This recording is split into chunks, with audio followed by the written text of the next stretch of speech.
uJesu Kristu inkosi. Ngibonga uNkulunkulu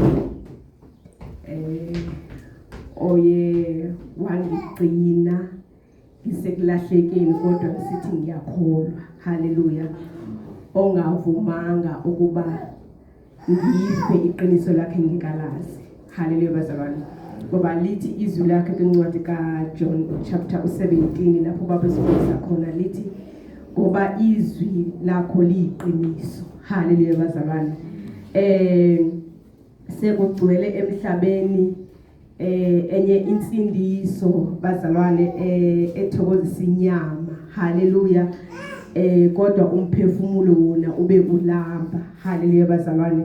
Ngiyabonga uNkulunkulu oye wangifihla kuko konke ebengithola kumabandla onke. Haleluya.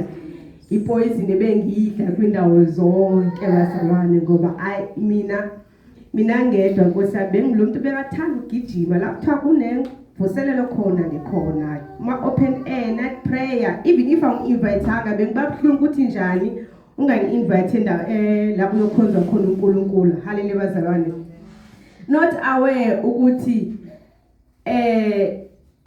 engiyoyidla laphaya. Amen bazalwane. At the end ingangixabanisa noNkulunkulu. Haleluya bazalwane. Because kuyenzeka kushunyayelwe then when ufike endlini upractice lento ibishunyayelwa kanti ucabana kwakho noNkulunkulu. Amen bazalwane. So ngiyambonga uNkulunkulu oye wangigcina kuyo yonke lendlela koluhambo lwensindiso ngaze ngafikelela ekulazini iqiniso lakhe. Amen bazalwane. Masengilazi angibhekanga umuntu sengibheke yena. Amen bazalwane. Angifuna ukuthi uthi Paulos asifane naye ngoba naye ufana noKristu. Haleluya bazalwane. Akukho umuntu ophambi kwami engibheke kuye. Amen. Akukho umfundisi ophambi kwami engibheke kuye.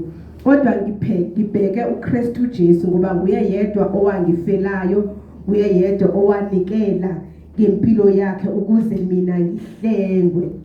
Amen bazalwane. Sizodlulela icela sivule